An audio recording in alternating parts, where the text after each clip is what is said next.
paano maglagay ng fingerprint password sa Tecno Spark. So punta lang kayo sa my settings. At dito sa my settings, scroll down nyo lang.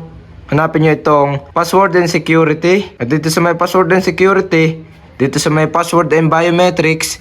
At dito, click lang natin itong fingerprint. At dito, may makikita kayong fingerprint management.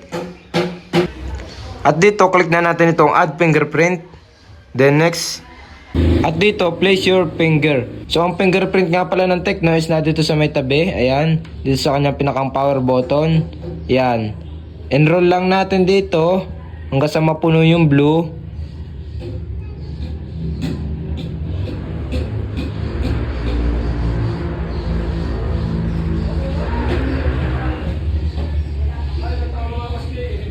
At dito, so nakalagay is fingerprint scan successfully. Then, click lang natin itong finish. At dito, try na natin.